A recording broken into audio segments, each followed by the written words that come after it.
Good morning বন্ধুরা, তোমরা সবাই কেমন আছো? আশা করছি ভালো আছো, আমরাও ভালো আছি। পায়েল লাইফস্টাইল ব্লগে তোমাদেরকে অনেক অনেক স্বাগত জানাই। আজ হলো মঙ্গলবার আর এখন বাজছে সকাল 7:30। তো আমি আমার ব্লগটা এখন থেকে স্টার্ট করছি, আশা করছি তোমাদের ভালো লাগবে।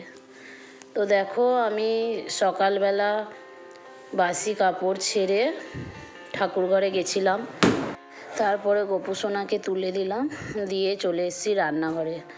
তো রান্নাঘরে আজকের দেখো টিফিন বানাচ্ছি, মুড়ি খাবার জন্য ঘুগনি করছি। তো ঘুগনিটা আমার খুব পছন্দের রেসিপি, ঘুগনি খেতে আমি খুবই ভালোবাসি, ঘুগনি দিয়ে মুড়ি আমার প্রিয় খাবার। তো আমি ঘুগনিটা কিভাবে করছি,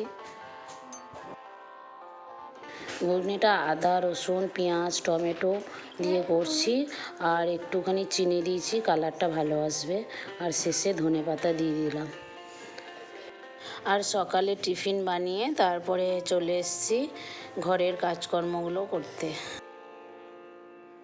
আজকের বিছানার চাদরটা চেঞ্জ করব। তো আমি তো এক সপ্তাহ বাদ চেঞ্জ করি, তো আজকের ভাবলাম বিছানার চাদরটা চেঞ্জ করে নিই।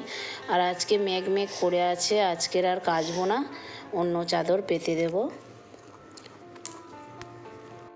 কদিন বেশ ঠান্ডা ঠান্ডা আবহাওয়া, বেশ ভালো লাগছে, মানে গরমটা বেশি লাগছে না, আকাশ মেঘ করে আছে, আবহাওয়াটা খুব সুন্দর, তো খুবই ভালো লাগছে কদিন। কিছুদিন আগে এত গরম ছিল, মানে গরমে হাঁসফাঁস হয়ে যাচ্ছিলাম। তো এখন এই 2-3 দিন হয়েছে মেঘ করে আছে, আবহাওয়াটা খুবই ভালো, একটু আরামে থাকতে পারছি। আর সকাল থেকে উঠে তো এত কাজের চাপ, মানে নিঃশ্বাস ফেলারও সময় নেই। আর দেখো, আমি ঘরটাকে সুন্দর করে গুছিয়ে নিয়েছি। ঘর সুন্দর করে না গুছালে ভালোও লাগে না। তারপরে চলে এসেছি পাশের রুমে, এ ঘরেও বিছানার চাদরটা চেঞ্জ করে দেব। প্রতিদিন সকালে উঠে আগে ঠিক করে নিই যে কোন কাজটার পরে কোন কাজটা করব, এতে কাজের সুবিধা হয়। তো আমি তো আমার প্রতিদিনই রুটিন একটা মনে মনে করা আছে।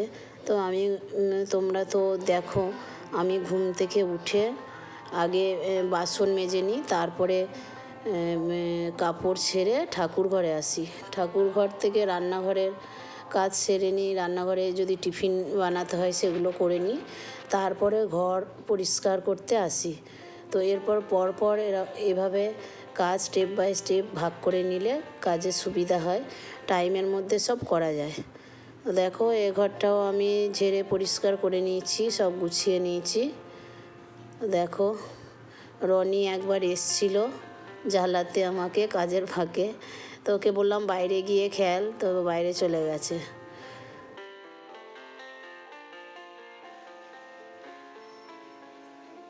এই আদা রসুন আমি একটু বেশি করে বেটে রেখে দিই, কারণ প্রতিদিন এই মিক্সি চালাতে ভালো লাগে না। তো আদা রসুনটা বেটে ফ্রিজে রাখলে বেশ 5-6 দিন হয়ে যায়। তো সেজন্য আমি আজকের আদা রসুনটা বেটে রাখছি। আগে যেটা বেটে রেখেছিলাম সেটা শেষ হয়ে গেছে, এই যে একটুখানি আছে, তো এই বেটে রাখলাম, এবার 5-6 দিন চলে যাবে। আর টমেটো পেঁয়াজ কুচিয়ে নিলেই তো হয়ে যাবে, এতে কাজের সুবিধা হয়।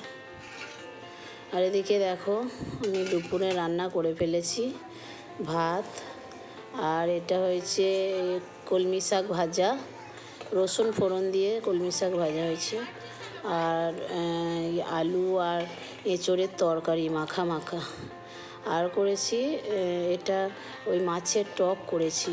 তো তেঁতুলটা নতুন তেঁতুল বলে অত কালো কালো হয়নি, রোজ মাছের ঝোল ভালো লাগছে না, তো সেজন্য আজকে মাছের টক করেছি। কি খাচ্ছ বাবু? কে কিনে দিয়েছে? হ্যাঁ, দিদি কিনে দিয়েছে? বাহ, আর প্রতিদিন আইসক্রিম খাচ্ছ কেন তুমি? না, প্রতিদিন আইসক্রিম খেলে ঠান্ডা লেগে যাবে।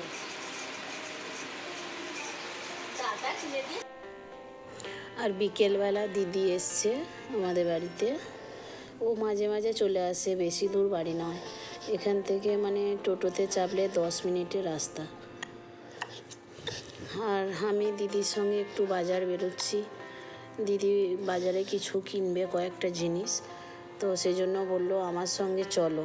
তো সেজন্য আমি রেডি হয়ে নিচ্ছি, ওর সঙ্গে যাব।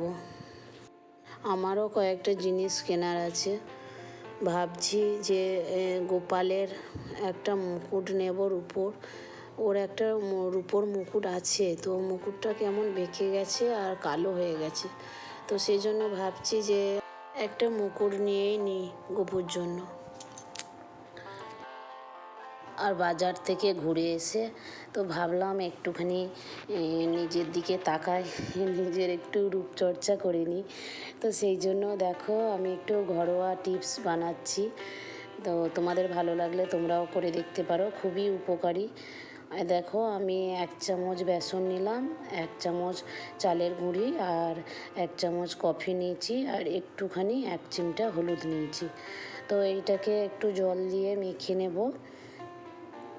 এটা খুবই কাজে লাগে, ভালোই স্কিনটা খুব সুন্দর থাকে। এমনিও বেসনের তো উপকারিতা অনেক আছে, আর আমি যা যা দিলাম প্রত্যেকটারই মানে উপকারিতা স্কিনের পক্ষে ভালো আছে। তো দেখো আমি এটাকে রেডি করে নিয়েছি, তো এবার মুখে একটু অ্যাপ্লাই করে নেব। দেখো কেমন দেখতে লাগছে এটা। তোমরা এটা করে দেখতে পারো, ভালো কাজে আসে, উপকারিতা আছে। আর তোমাদেরকে অনেক ভালোবাসা দিয়ে ভিডিওটা আমি এখানেই শেষ করছি। তোমরা সবাই ভালো থেকো, সুস্থ থেকো, বাই।